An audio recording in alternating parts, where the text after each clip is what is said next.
O Estrelando está começando. O meu entrevistado de hoje, ele é do signo de Virgem, tem a Lua no signo de Virgem e o ascendente em Gêmeos. Ele já veio algumas vezes ao programa justamente para nos dar informações valiosíssimas para aquele que é síndico e também para aquele que é condômino.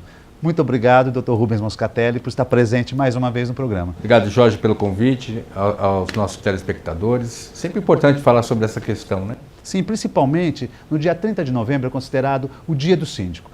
Dr. Rubens, dia do síndico. Tem aquela velha história, tem aqueles que já estão acostumados a serem síndicos, né? E aqueles que entram e falam assim, bom, peguei isso aqui na mão, o que eu faço com isso agora? O que você tem a nos dizer sobre esse tema? A primeira coisa que eu sempre digo para as pessoas é que elas devem não ter medo do novo. Como você falou, eu agora fui eleito síndico, não sei absolutamente nada, nunca me imaginei como síndico. O que eu faço primeiro?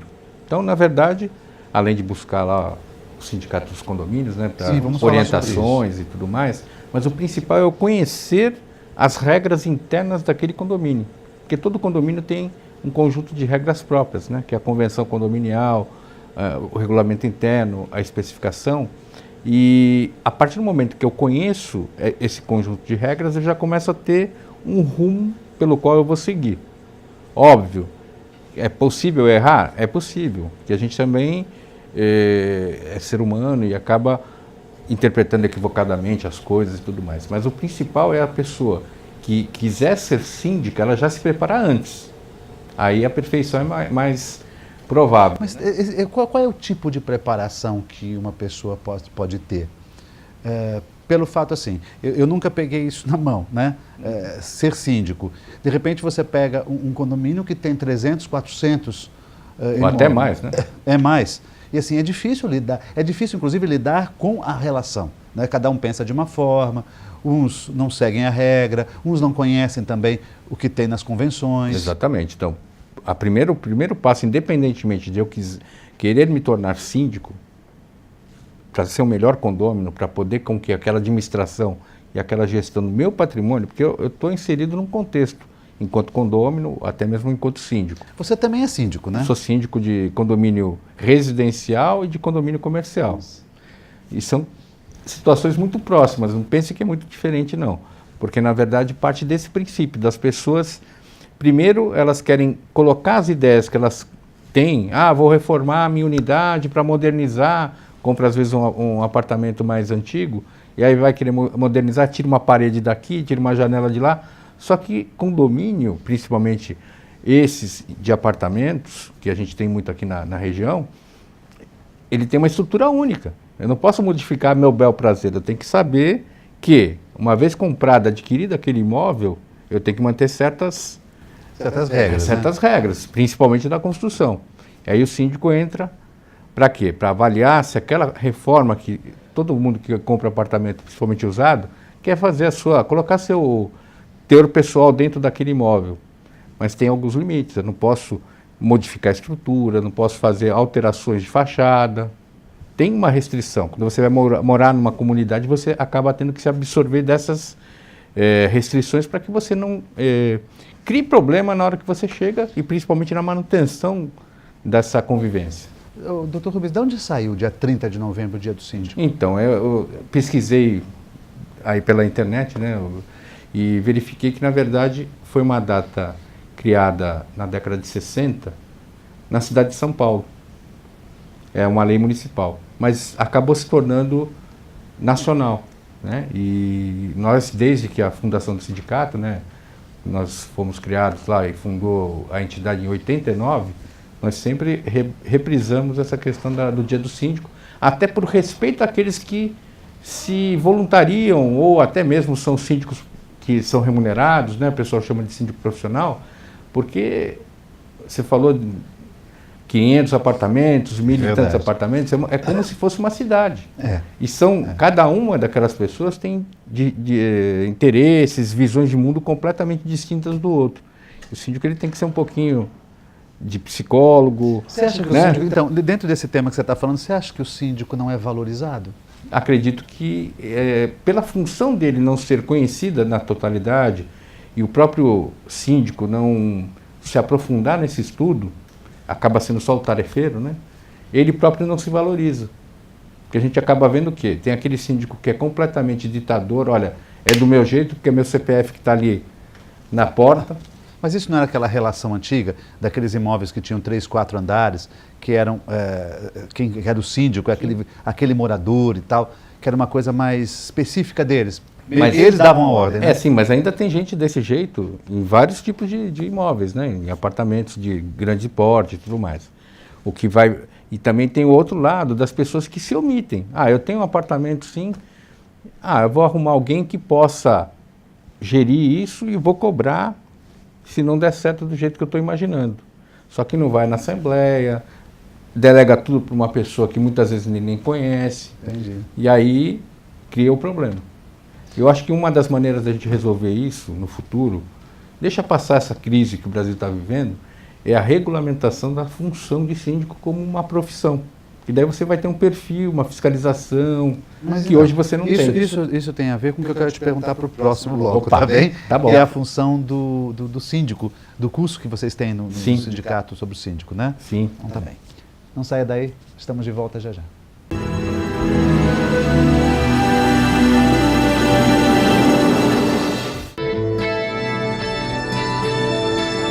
Apoio. Euro, materiais para construção e reforma. Praça dos Andradas 110, em Santos.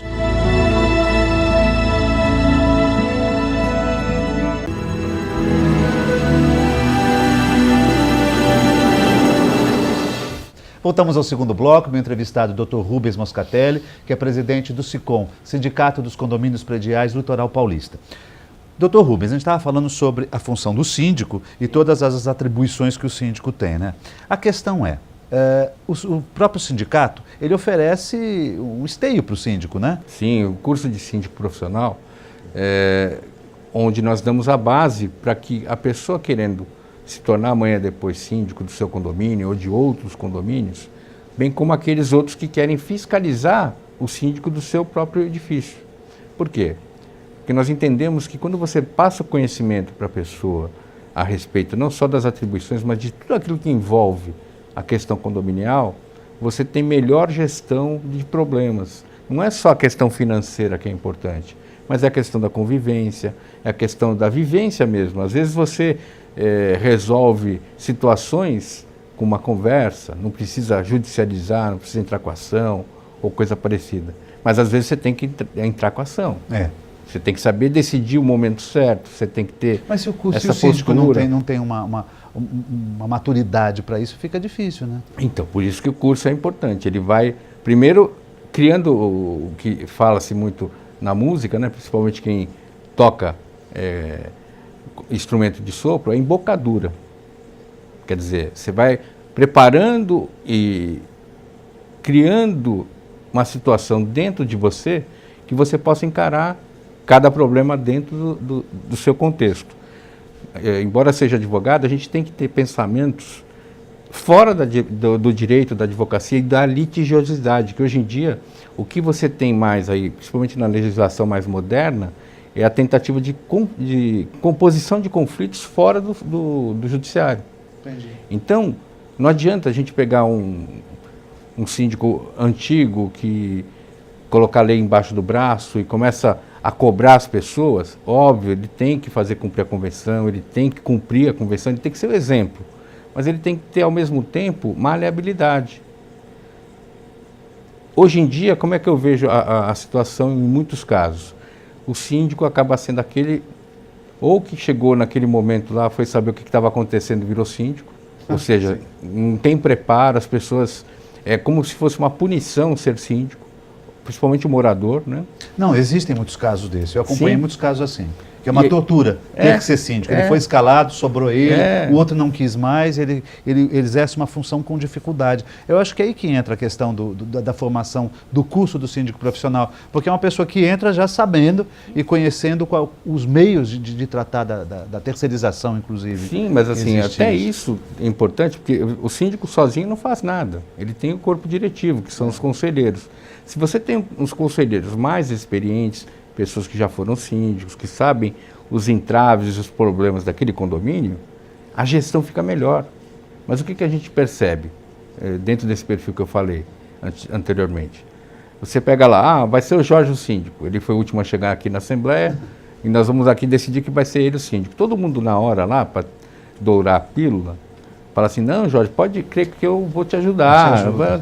Só que depois que acabou a Assembleia, nada disso foi escrito e as pessoas não têm esse compromisso. Mas elas esquecem que, na verdade, se elas não te ajudam, elas estão se prejudicando, porque o patrimônio é de todo mundo. É isso que a gente procura passar lá no curso. É isso que a gente procura passar com a nossa experiência. Mas existe uma insegurança. Como é que eu vou ter um síndico profissional que não frequenta e não mora? Mas a lei dá instrumentos de... Mas é estranho, por exemplo, quinta-feira, 3 da madrugada, estoura uma água no prédio. Vou ligar para onde? Para o síndico profissional normalmente, que oferece esse serviço para o meu prédio? Ele vai me atender? É isso? Veja, normalmente, quando acontece essa sistemática, por isso que eu falo, você tem que, até para se oferecer enquanto síndico profissional, você tem que conhecer a rotina do prédio. O condomínio é antigo, é novo, qual é o tipo de situação que existe lá, tem zelador que mora, tem algum morador que é o subsíndico, que possa, na emergência, atender. Tudo isso tem que ser debatido no momento da escolha. Entendi. E a pessoa que se propõe a ser síndico, ela tem que ter parâmetros. Lógico, ela vai oferecer, eu posso dar plantão semanal aqui, e deixa lá uma ligação de contato. Outras vão dizer, olha, eu vou aparecer aqui todo dia. Tudo isso compõe o custo final da prestação de serviço. Vocês têm o custo do sindicato. E qual é a função do sindicato para um condomínio? Olha, o sindicato ele representa os condomínios, representados por sua vez pelo síndico. Mas, por exemplo, se eu dentro do meu prédio eu tenho uma dificuldade na parte jurídica, eu posso contar com o sindicato? Se for o condomínio, sim. Uma vez que ele seja associado. Desde que ele seja associado. Isso. Mas, por exemplo, se eu não sou associado ao do sindicato, eu tenho umas dúvidas quanto ao cão da vizinha que chora a noite toda e late quando ela sai para trabalhar. Que eu acho que isso realmente é um grande problema, né? É a vaga na garagem que eu deveria ter direito e não tenho, ou seja, aquelas discussões do dia a dia que a gente tem. Intermináveis muitas vezes. São né? intermináveis, E às vezes nem precisaria, né, de pedir para o síndico, isso já poderia se resolver ali. Mas, por exemplo, eu posso ligar para o SICOM, mesmo que eu não seja um associado, eu posso ser um condômino somente. Vocês tirariam essa dúvida? Sem dúvida, Jorge, porque na verdade, inclusive, nós temos sede em Santos, subsede em São Vicente e na Praia Grande, e as pessoas só basta ligar lá, marcar horário, que a gente atende. Vocês atendem. Eu gostaria que você desse... E não tem custo, viu? Não é gratuito. Que bom, melhor ainda. Tirar dúvidas, que você desse uma mensagem final para o dia 30 de novembro, o dia do síndico. Olha, dia 30 de novembro, dia do síndico, nós todos aí que estamos à frente dos condomínios, queria primeiro parabenizar todos esses síndicos, né? Que precisam, realmente. Que acabam se voluntariando, mas lembrar não só aos síndicos, mas a todos os condôminos, que a nossa gestão ela só vai ser boa e melhor quando todo mundo participar, inclusive com crítica. Então participe da Assembleia, dê o seu esforço para que aquele seu condomínio cada vez fique melhor.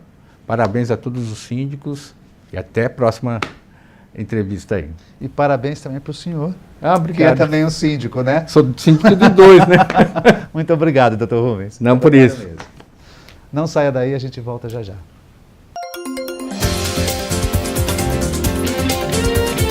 Seu condomínio tem problema de vaga de garagem? A garagem do seu condomínio é privativa? Qual a diferença de uma para outra? A garagem, ou direito à vaga de garagem, é um direito que está na convenção condominial, na escritura do seu apartamento ou da sua unidade autônoma, que lhe dá direito rotativamente a estacionar o seu veículo dentro das áreas comuns. A garagem privativa, por sua vez, ela é como se fosse uma unidade autônoma, quase um apartamento. Se você verificar, vai haver a matrícula imobiliária do seu apartamento, lá indicando qual é o tamanho, onde que é, o número e tudo mais. A mesma coisa com relação à garagem privativa. Uma observação muito importante, na vaga de garagem e na garagem privativa, é vedado o uso que não seja para estacionamento de veículos, seja motocicleta ou automóvel de passeio ou qualquer outro, mas não se pode colocar lá, por exemplo, o resto de construção ou sobra de alguma coisa.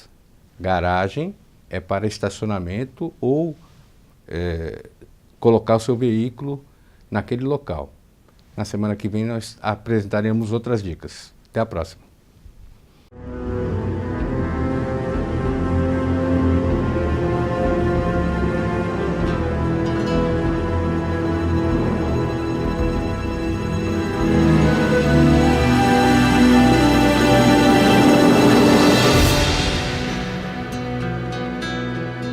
Programa Estrelando. Oferecimento Sicom, Sindicato dos Condomínios Prediais do Litoral Paulista. O amigo certo das horas incertas. Telefone 3326-3083.